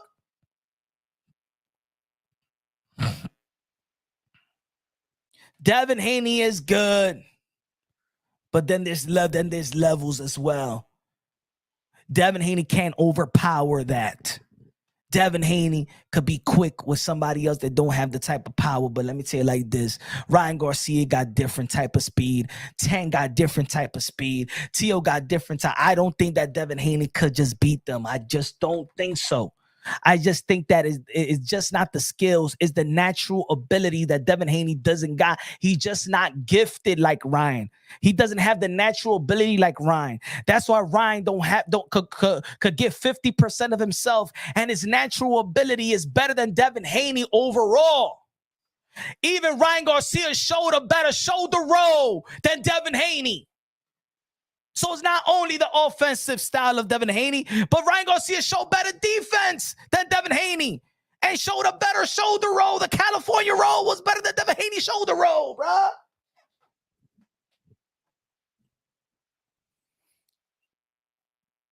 Just my opinion. But just like people feel like Canelo Alvarez can't beat Bivol, but let me tell you like this, like I said, Ryan Garcia embarrassed Devin Haney. Ryan Garcia beat Devin Haney from pillar to post. Ryan Garcia damaged Devin Haney. We're talking about Devin Haney should be taking a break from boxing at the age of 25 because of the beating that he took. That's not the same case for Canelo Alvarez and Dimitri Bivol. Canelo Alvarez didn't take a beating. Canelo Alvarez really came with a bad game plan, and I got outpointed. He didn't even get beaten. He didn't even get a bloody nose, bruh. That's why it's logical for me to think that is game plan. For Devin Haney, he came with a wrong approach. But he was getting caught he was getting countered by his own jab. The fact Ryan quit against him. He said the fact Ryan quit against Tank, and Devin thought he could make him do the same, and it cost him. Yeah, because Devin Haney's team trying to implement something that he's not. They try to give him a DNA, and he doesn't have that. Devin Haney don't got pop. Devin Haney needs knuckle implants. Devin Haney don't got that. Devin Haney is not a man child. Devin Haney can't overpower somebody. Even when Devin Haney hits you with a good shot and drops a Regis Progress, he pulls back. They don't believe in it. You know what it is? His team did a good job in the sense of thinking that he got power. But in reality, it was bad for him. He had confidence. Devin Haney had confidence. But what Devin Haney doesn't have is just the natural ability. He just not blessed with what Tank got and what Ryan got and what Teo got. He just not blessed with it. It's just not the skills. Sometimes it's just not the skills. It's just like when they say that the good big fighter always beat the good little fighter, right? It's just because they just bigger. Ron con los 10 pesos. Good looking out. Appreciate you, my brother. Preach it, punch. Appreciate you with the $10 super chat, man. Appreciate you, my brother. God bless you. God bless you, man. Yeah, we got to stay preaching. We got to stay the truth. You know what I'm saying? So now, let's go back with the Edgar Berlanga and Canelo Alvarez. Canelo Alvarez, have shown us that he got all the skills better than Edgar Berlanga. Canelo Alvarez have better skills than Edgar Berlanga. He showed that. He's proven that at the highest level. With legendary fighters, with elite fighters, moving up in weight, Canelo Alvarez have proved that. And not only with the skill set, he also has the best chin, arguably, in the history of the sport of boxing. I say the best chin in the history of the sport of boxing. So with Edgar Berlanga, he has mountains to climb, not only in terms of skills, but also hurting Canelo Alvarez, gaining Canelo Alvarez respect. I don't think that Canelo Alvarez respect a lot of people in the ring. You know what I'm saying? And I don't think that maybe that was, I think throughout the fight, even with Dimitri Bivol, he wasn't respecting Dimitri Bivol in the ring because he came with the same game plan that he had with Kalen Plan, that he had, that he even when he smelled that, oh, this guy really thought that he was in the same level as me, let me take him out. He took out Kalen Plan. I think if Kalen Plan never would have opened his mouth, and throughout I think it was the 9th round, I think it would have gone to a whole 12. But when he opened his mouth, and Canelo Alvarez said, "Oh, this motherfucker really think he could for me in the ring? Oh, I gotta turn it up." We've seen Canelo Alvarez levels. Berlanga, I think there's a mixture of hate that is, you don't like. All right, what I think people may not like about Edgar Berlanga for all the wrong reasons, not really about him. People don't like that there's a culture in hip hop that has gravitated to Edgar Berlanga. That's one. People could deem him that he looks cocky with the chain. You know, they may say like, man, he got that New York cockiness, that he feel like he's the top of the world, that he made it. And people just doesn't like what they deem is cocky and stuff like that. Okay. I'm just mentioning things that why people may not like his unprofessionalism or the way that he went and bit the guy in the neck, right? And that's about it, really. And that people are upset that Canelo Alvarez chose him over David Benavidez, so they take their anger on Edgar Berlanga. These are the only things that come into mind in thinking why people don't like Edgar Berlanga. But Edgar Berlanga is in position. Edgar Berlanga is in a mandatory position in the WBA, and Edgar Berlanga is a knockout artist. When in the sport of boxing, we don't like knockout artists. This is the only era that I've seen people not give a knockout artist credit. Now, am I looking for Edgar Berlanga to become a next Canelo Alvarez? No. Somebody wrote to me and said, "Yo, Edgar Berlanga will never be Canelo Alvarez. You capping?" I'm like, I never said that I want Edgar Berlanga to be Canelo Alvarez. I don't want nobody in the history of boxing. Nobody is the next somebody. That's the beauty about boxing, that everybody is their own entity. Nobody is duplicated. Karate Kid said Haney needs a gun now after the carnival. He fired his whole crew too.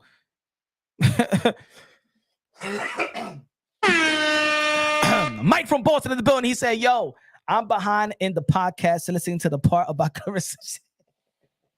Oh, you caught that one, MFB? Remember? MFB was in the panel where Rick Glazier said, and Rapstar was in the panel where Rick Glazier said he was talking shit about Clarissa Shields, and I said Clarissa Shields is a queen. And Mike from Boston said, "The queen of what?"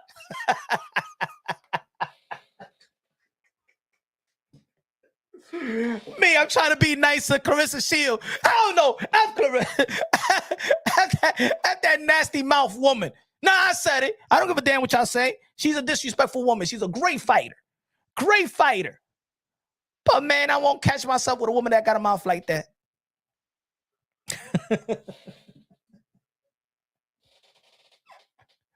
Nah, and she blocked me on social media just because I said that Amanda Serrano is the greatest of all time. She getting mad. I ain't disrespecting her like that. All I said is she looked like Antonio Tarver with a wig. But I mean, jokes is jokes, man. Stop. Berlanga is what they call puncher's chance. Hey, and we've seen in the history of the sport of boxing that having puncher's chance may just be enough. Right, Rap? Having a puncher's chance may just be enough. Don't talk about my beautiful black queen angel like that. Man, she's far from that. She's just as bad as Detroit water. She's just as bad. No wonder the Detroit water is all contaminated.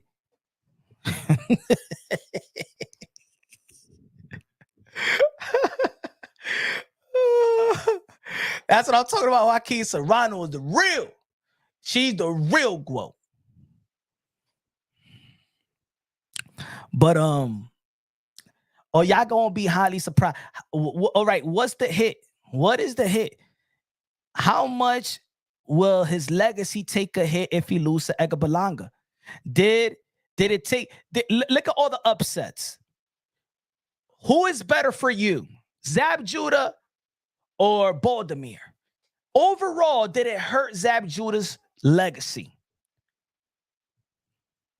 Did Mike Tyson, how you look at Mike Tyson today, he lost to Buster Douglas. Even he lost to Evander Holyfield and Lennox Lewis, and people still have Mike Tyson bigger than all of them. But he lost to Buster Douglas. Roy Jones Jr. and Tony. I see that's the only loss. To be honest, that's the only loss to me in the history of boxing that I'm educated on, right? Because boxing is remember, boxing is a worldwide sport. So many history. And it could be history in every level. Roy Jones Jr. was on top of the world after the John Ruiz. And I've been saying this for years now, for several years. I said that Canelo Alvarez may go through his Roy Jones moments. And it did with Bivol, but it wasn't that bad because he didn't get demoralized by Bivol. But I've been saying that Canelo Alvarez because he got nothing to prove. Roy Jones Jr. had nothing to prove after John Ruiz. There was nothing for him. He couldn't get the Evander Holyfield fight. He couldn't get the Mike Tyson fight. There was nothing left for Roy Jones Jr. coming from a 154-pound division and going up all the way to the heavyweight division throughout all them years. He made history, man. It was nothing left for Roy Jones Jr. So what did Roy Jones Jr. do? Overstayed his welcome. His greatness overstayed its welcome in the sport of boxing. And it does happen. We forgot about Roberto Duran's last 5 years in boxing. It's almost like Roy Jones Jr. Roy Jones Jr. kept on fighting and people just forgot about him. And not only the Antonio Tarver knockout, the next knockout was Glenn Johnson. And I thought that he was dead. That was where that hurt my feelings. To this day, to be honest, the knockout, Antonio Tarver knocking out Roy Jones Jr. is the worst loss. You know when you have a team, whether you whatever baseball team you have and they lose the World Series or a playoff or whatever, they get bummed. Roy Jones Jr. getting knocked out by Antonio Tarver hurts more than any loss. Well, my Cleveland Indians losing to the damn Marlins in 1987. And the Knicks losing to the Houston Rockets Game 7, 1994. And Roy Jones Jr. losing is the worst sporting loss of my sporting career. Cleveland Indians losing to the Marlins. Knicks losing to Houston. And Roy Jones Jr. getting knocked out by Antonio Tarver. That's the only loss that I feel out of all the greats really dented his legacy. It should have never happened because right after he beat John Ruiz and became a heavyweight champion, that cemented the legacy of Roy Jones Jr. But his legacy and the way that people looked at him was different. Roy Jones Jr. was fighter of the decade, not fighter of the year. Roy Jones Jr. was pound for pound fighter of the decade. A decade that had Floyd Mayweather, a decade that had Oscar De La Hoya, and a decade that had Mike Tyson. He was the man. Roy Jones Jr. was the man, bro. Roy Jones Jr. to this day is still the evolution of speed and the combination of speed and power in boxing. To this day, we have not yet seen anybody put it together like Roy Jones Jr. He's the evolution. He is the bar still. He is still the bar when it comes to athleticism in that ring. The athleticism, like when I talk about the combination of speed and power of Gervonta Tank Davis and Teofimo Lopez, the combination of speed, the power, twitch muscle, and all of that stuff, they come from the tree of Roy Jones Jr. And still to this day, Roy Jones Jr. is still that guy. I have not yet seen a guy put the punches together at that weight, because of course we've seen Sugar Ray Leonard do it, but it sounds ugly, but I'm just saying it's just like if Sugar Ray Leonard and Muhammad Ali made a kid or something like that. That's just ugly, but you understand what I'm trying to say. He's got the DNA. It's like a mixture of Ali and Sugar Ray Leonard. That was Roy Jones Jr. with showboating. He said Yankees losing to Boston 2024. Man, I hated Boston. And look, I was a Cleveland Indian fan. I watched the Yankees a lot. Like, I liked the Yankees, but I couldn't love the Yankees. I like the reason why I started liking Boston a little bit is because, of course, Manny Ramirez comes from Cleveland Indians, right? I'm a Cleveland Indian fan. And when he went to Boston, then I just wanted Manny Ramirez to succeed. I was always an Alex Rodriguez fan as well. So, man, it was a good time in baseball. It was a good time. It was a good time in baseball. Now I like the Yankees, like, you know what I'm saying? Like, I could stomach the Yankees and shit like that. But when my Cleveland Indian was on and talked about Kenny Lofton, Manny Ramirez, Arthur Bell, Carlos Baega, all that, man. Roberto Alemán, Omar Vizquel, Sandy Alomar. Man, that was my team. I always felt that David Ortiz was the one that was on the PEDs, because David Ortiz was, when David Ortiz was in the Twins back in the days, he wasn't all that. He wasn't all that, David Ortiz in the Twins. But it's all about opportunity, though. If Berlanga stops Canelo, I'll be laughing like a mofo. If Canelo Alvarez loses her to Berlanga, in my opinion, I won't. His legacy won't diminish to me. This is why I keep saying why I'm not stressing the Canelo and Benavidez, because I already feel like Canelo Alvarez already cemented his legacy. For me, he doesn't have what Mayweather and Manny Pacquiao had, meaning that they had a Mayweather left. Manny Pacquiao needed to fight Mayweather. Mayweather needed to fight Manny Pacquiao, because it was just two giants. It was two greats. Not only greats, it was two icons. It was future Hall of Famer. That's not Canelo and Benavidez. So it is what it is. You know what I'm saying? But I do believe that we can't neglect that Edgar Berlanga has the power to maybe change, a punch could change things around. That's what one shot could do. Not only the skill, but that's what power could do. A lot of people want to critique Deontay Wilder for being the fighter that he was, but let me tell you like this: the difference between Deontay Wilder and the other heavyweights is that Deontay Wilder may have less skills than them, but he got something that they didn't possess at the time. Now it look like Deontay Wilder got no freak of nature power. He got nothing now. You could see it. He got nothing. But when he had that something, it separates him. Right?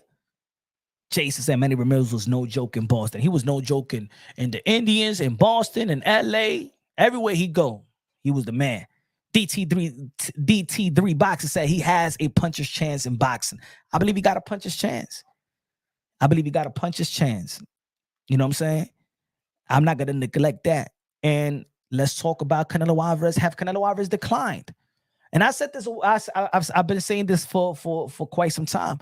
Canelo Alvarez have declined, but Canelo Alvarez have declined and still is the best. His decline is not that he has diminished as a fighter, but I also feel that people feel that he's declined so bad that people believe that Bud Crawford could beat Canelo Alvarez. If you believe that Bud Crawford could beat Canelo Alvarez, that means you look at Canelo Alvarez and you feel like he declined so significant. He has declined so bad that people feel like he could get beaten by Bud Crawford. That's when I feel like people just felt like Canelo Alvarez ain't the same. See, Canelo Alvarez, in my opinion, he declined like what great athletes have declined, but still the best. We know that Kobe Bryant declined at one point, but he was still the best, right? We see Michael Jordan decline even in his last three-peat, but we still see that he's still the best. His wisdom he got smarter. We seen the decline of Manny Pacquiao, but Manny Pacquiao still go out there and beat Keith Von Thurman. We seen the decline of Floyd Mayweather, but Floyd Mayweather was still the best and beating young fighters like a Canelo Alvarez and beating Cotto and beating Manny Pacquiao as well. So Canelo Alvarez decline still is the best, in my opinion. Yes, he's declined, but his decline don't have him like he's not still the best. I think he's declined a tiny bit. You know what I'm saying? He's not knocking people out. Could he knock out Edgar Berlanga? I don't know. He got a punch of chance. Let's talk about Canelo Alvarez power. Where has been Canelo Alvarez power? Canelo Alvarez power. Yes, he knocked down Jermell Charlo, but did he stop Jermell Charlo? No. Did he knock out Dimitri Bivol? No. Did he knock out old Triple G? No. Did he knock out John Ryder the way that Muhammad Munguia stopped John Ryder? No. So there could Canelo stop Edgar Berlanga? Punch. Talk about Danny Garcia versus Lara. I got Danny Garcia beating Lara. I'm rooting for Danny Garcia. You know what I'm saying? Hopefully the Danny Garcia can put the punches together. That's one thing about Danny Garcia. He just don't throw enough. He want to be second all the time. Lara, I think it's gonna be a technical matchup, but I'm rooting for Danny Garcia because I really see. I don't shrink the sport. There's a lot of matchups I would like to see from Bud Crawford as well, and I'm still a fan of wanting to see a Bud Crawford and Danny Garcia. I think that if Danny Garcia, if he can't look, he's not gonna get the Canelo Alvarez fight, but I will support if Danny Garcia beats Lara. I will support Bud Crawford beating his. I'm going to fight his amateur rivalry, going to middleweight. He get an opportunity to become a 5-division world champion. Floyd Mayweather. Danny Garcia will have the opportunity because that's the WBA. So I think that they will put the WBA 154 and 160 on the line. So Danny Garcia will have the opportunity to become, it's crazy, but this is the way the boxing is right now, the politics of the sport of boxing. Danny Garcia will have the opportunity to become a 4-division world champion, and Bud Crawford will have the opportunity to become a 5-division world champion. And I think that fight makes a lot of sense in my opinion. Now, Lara's good. I maybe if I have to give, I give if my prediction, I think I'm giving the edge to Lara. I'm rooting for Danny though. You know, if I'm not a betting man, but if I were to bet, you know what I'm saying, I'm probably 115, 113 Lara. You know what I'm saying? Like that. It'll be a close fight in my opinion. I feel like just like we was talking about Canelo Alvarez chin, I feel like Danny Swift Garcia got one of the best chins in the history of this young generation. I think that Danny Swift Garcia got one of the best resumes. I think that Danny Garcia have one of the most underrated resumes. I think that if there's any other fighter that doesn't get the respect that they deserve, I think it's Danny Garcia. And I think with this victory, if he has with Lara, I think really cement his Hall of Fame legacy. If he beats Lara, become a 3-division world champion, Danny Garcia, I'm not sure if he's a first ballot Hall of Famer, but I know he's probably like he is a third or I think that Danny Garcia is a Hall of Famer. But with this victory, he becomes a first ballot Hall of Famer, in my opinion. Danny Garcia still got it. I think so. I think that Danny Garcia didn't take a lot of damage. I think that Danny Garcia lives a clean life. You know, is a family man. Done a lot of great things outside of the sport of boxing. I think that Danny Swift Garcia really never had the respect. I think when you really dial into Danny Garcia's career, I think people got to look at his resume, man. I can't believe looking at his resume that many of us was calling, well, not many of us, but I'm just saying the boxing world was calling him that he was a cherry picker. Look at Danny Garcia's resume from Kendall Hawk, Herrera. He fought the good veterans, the elite fighters. He lost. Yes, he lost to Thurman, Porter, and Spence, but he didn't get demoralized by them. He never got knocked down. He never got demoralized. He fought the likes of who else? He fought Lucas Matisse. He beat him. He knocked out Amir Khan. He beat Zab Judah. He competed with the Porters and stuff like that, and he knocked out on Brandon Rios. Yeah, Brandon Rios was out for a minute. But if you look at his resume, he beat Peterson. Danny Garcia resume, of this generation is top. The people that he's fought in his level and where he was at, he beat Ghost Guerrero. Man, Danny Garcia got top 5 resume of this generation. Anthony Joshua got a great resume in the heavyweight division. Canelo Alvarez got one of the best resumes. Danny Garcia got one of the best resumes. And now this young generation, Tio got one of the best resumes. Bam Rodriguez got one of the best resumes of this young generation, right? In the welterweight division, you got to give a lot of credit to Earl Spence, but Crawford. But that's one thing about the Bud Crawford resume is he's a Hall of Famer, first ballot Hall of Famer, but I don't know if his resume is Hall of Fame top tier. You know what I'm saying? There's levels within the Hall of Fame as well. I don't think that his resume is top tier, in my opinion. He got names, but when he fought him is not what I deem. Who else got a great resume? Alexander Usyk got some great wins. I'm number one fan of King Daddy Canelo, but I want Berlanga to win. Danny Garcia beat Matisse when most people Matisse was going to knock him out. Yeah. Lara beat the crap out of Canelo, brother. Though, did y'all see the fight? Oh, my God. That's Canelo, brother, not Canelo. Danny. My brother Bram still boxing knowledge said. But Punch, Danny was a top 140, but who he ever beat at 147? He didn't beat nobody. He didn't beat the top guys at 147, but he fought him. That's what I'm saying. Resume. He fought him and has split decision loss. So the loss to me, the L's at 147 was not bad L's. Because think about it. If you're going to hold 12 and there's a close fight with Porter, is a close fight with Thurman, is a decent fight with Earl Spence, and you're the underdog of all those fights, and you still manage to be highly competitive, he's still got a good resume. He was an underdog in all those fights, and he's the smaller man in all those fights. You know? So he still got a great resume. You know what I'm saying?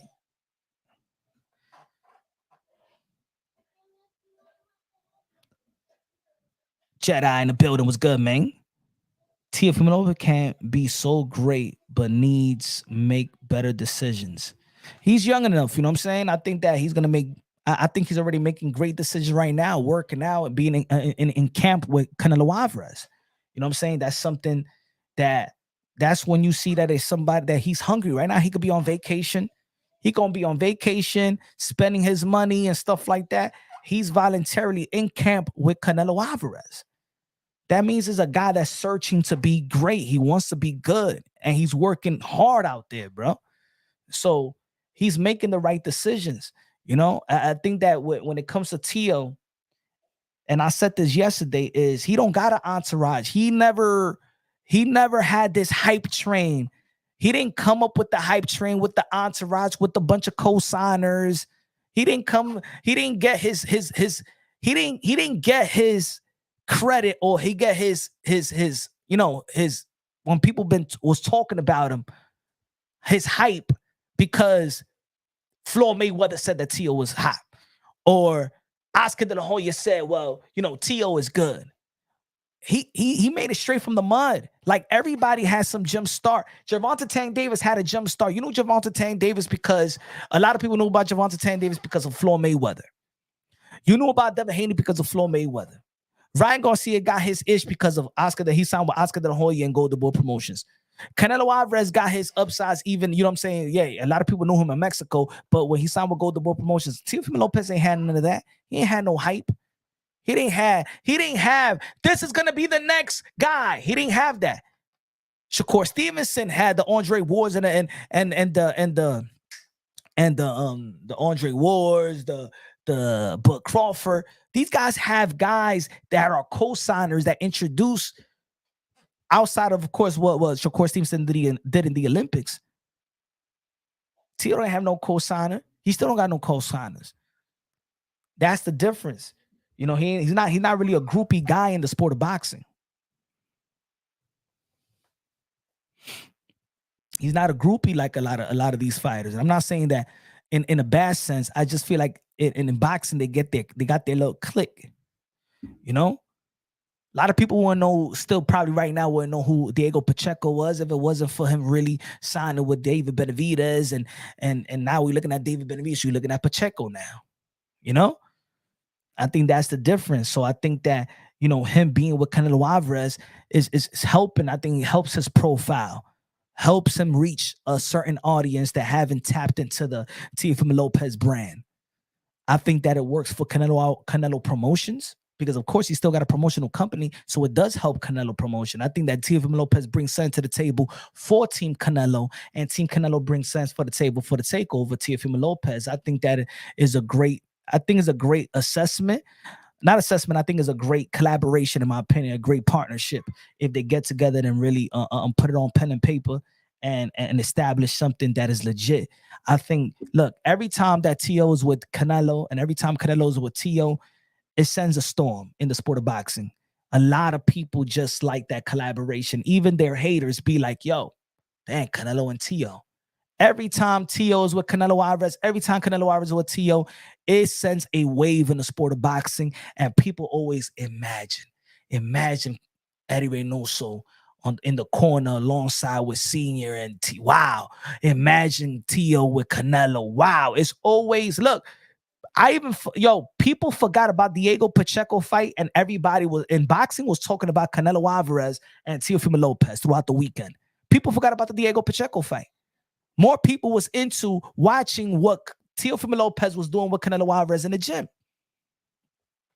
$2 super chat con high low. Dime loco, los 2 pesos de plata. No, Teofimo Lopez, the last frontier in the sport of boxeo.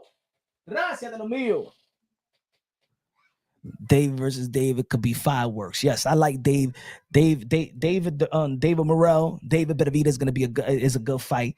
I think it's an easy fight to make. It should be an easy fight to make. Everybody always want to talk about, well, yo, the same side of the street. Well, they got the same promoters in Samson Liquors. I think that should be a fight that should be happening. They got the same managers and Lou DeCuba and stuff like that. It's an easy fight to make. I don't know why that fight is not happening. It's almost like just as easy as Arnold Barbosa and Jose Ramirez should have fought with the same manager, Rick. Shout out to Rick. What was the other thing that I had here? What's the other thing I had here, man? How great can... No, that was yesterday. What was the other one I had? What if Canelo loses to Berlanga? Yeah, I put that one. If Rhyme is representing, how much will his legacy take a hit? How much will his legacy take a hit? Oh, man. How much will his legacy take a hit? I think it would take a hit the same way that when Roy Jones Jr. lost to Antonio Tarver, and that's if he gets knocked out by Berlanga.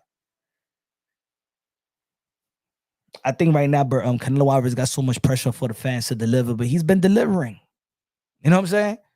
He's been delivering. I don't even stress Canelo Alvarez. I think that it's time for us to really, because I think that people stress Canelo Alvarez because he's the one that's really probably the only one to count on. Now, everybody has done half of what Canelo Alvarez has done. So, damn, we're looking at Canelo. You got to give us this. You got to do this for us. You got to do this. You got to do this. You got to do that. You got to do that. Nah. David Benavidez had the opportunity to move up to the 175 when they re-ranked him in the 175-pound division after he got stripped, and they sent him a letter. Samson Liquors sent the WBC a letter and said to move him back down to fight an elimination bout, not even a final elimination bout, in 168, where he could have fought Artur Beterbiev in 175 after he got stripped by eating extra Butterfingers. So, you know what? That's why I don't stress too much. We want to see. I can't stress Canelo Alvarez because David Benavidez had the opportunity to already fought Artur Beterbiev. You know what I'm saying? But they went around still chasing Canelo Alvarez, and now he's in the same position he was when he got stripped. All throughout, for all that, you put yourself in the same position. All that. All you did. All that. And, of course, he did have some good fights with Planet, the Beast Andre. But you did all of that. You waited 3 years, 3-4 years, maybe more, Yeah, it was y'all that wrote that letter. You was in precision. So that means, look, David Benavidez is going to be 28 years old, man. Look at this.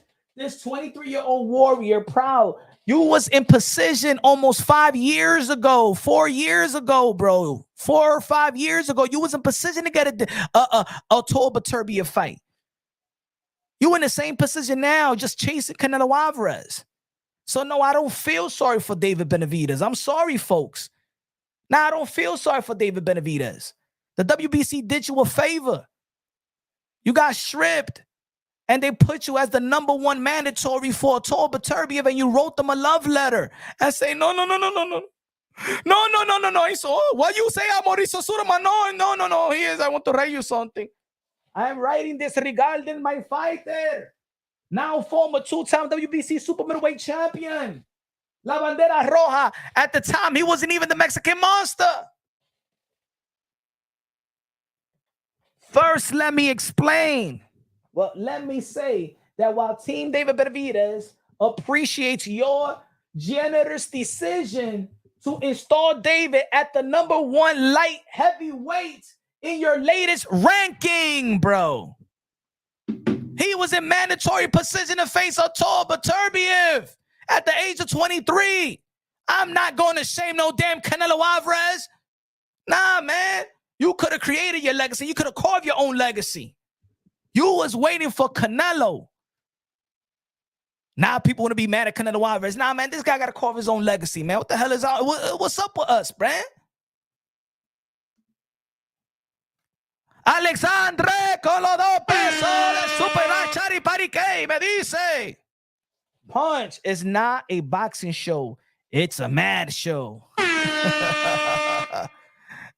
We just bringing up the facts. That's why we could be frustrated that we ain't getting David Benavidez and Canelo Alvarez. But I ain't giving no David Benavidez no pass. I ain't shitting on Canelo Alvarez for a guy that's not even on the pound-for-pound list, not a champion. If he retires right now, he won't be entering into the Hall of Fame. I ain't going to be shitting on Canelo Alvarez with a guy like this.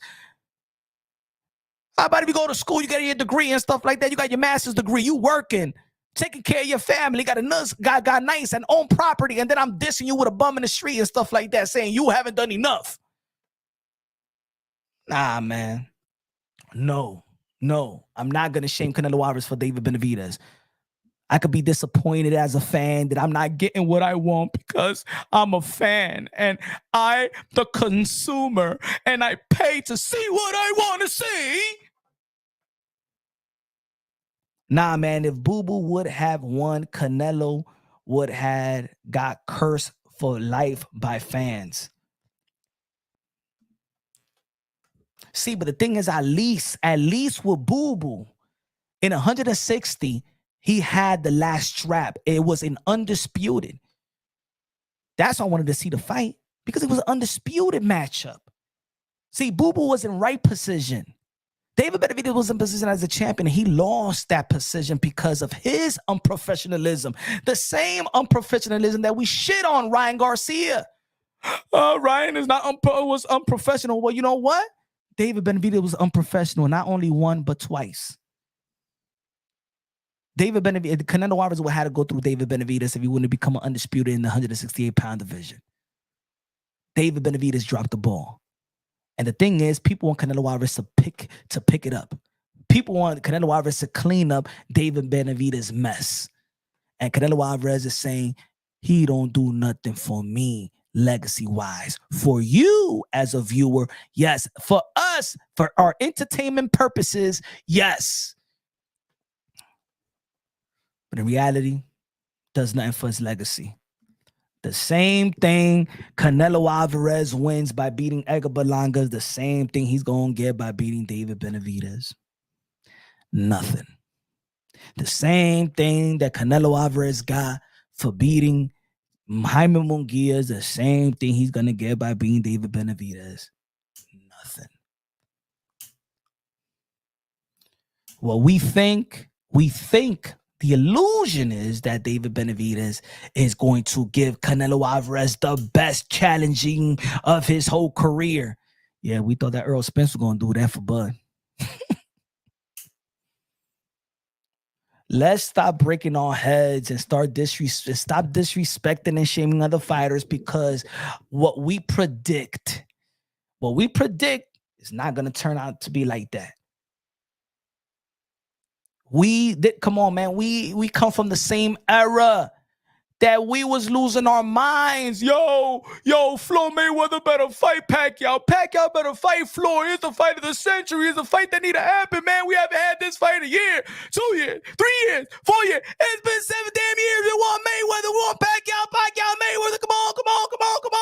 Finally, it got signed. We got Manny. We got Floyd. We got Mayweather. We got Pacquiao. We got the Money Man. We got the Pac-Man. And then that was the most boringest fight in the history of high-profile fights. I waited all this. I've seen Floyd. I've seen Pacquiao. We begged them. We cried. We bitched. We moaned. And we got that? That's what I waited for? That's what I waited for? I would never wait for a fight ever again. I would never, ever wait for a fight ever again. Thinking that is the fight of the century. Fight of the century? Man, please. I never want to see that. I seen the highlight. I never want to see that fight twice. I never want to see that fight twice. Just forward me to the third, fourth round when Pacquiao threw that flurry, and that's it. That's it. We waited all for that. Come on, man. Let's stop putting our eggs in one basket. There's a lot of great fights in the 154-pound division, a lot of potential fight at 168. And Billy versus Munguia. Mm-hmm. Yeah. Plant versus Andre. Ooh, yeah. Yeah, I like that. There's some good fights. 154. Virgil Ortiz versus Boots. Virgil Ortiz versus Tim Tszyu. Virgil Ortiz versus Bud. Bud versus Virgil. Bud versus Fundura. Fundura versus Virgil. Fundura versus Spence. Oh. That's a lot of great fights. Let's stop being slave to one fight. Let's stop shrinking our sport. There's a lot of great fights in the sport of boxing. But ladies and gentlemen, you already know, man, gotta go. Got to get these kids ready for school, escuela tomorrow. Thank you for the people that tuned in. Thank you for the people that supported the channel, that smashed the like button, that's been sharing it, that donating to the channel, man. Love y'all. Become a member of Punch Run Boxing. You know what I'm saying? Got to do it live to open up the panels and have the brothers and the family in the panel and stuff like that so we could chop it up. But I don't be running to rush nobody and stuff like that and then turn and, you know how it is. Love y'all, man. Everybody take care. Hope your family doing well. Y'all already know God first, everything second. 5 plus survive equals 2 champions. Love y'all. The best investment you can make in your life is have God in your heart. Love y'all. God bless. And on to the next.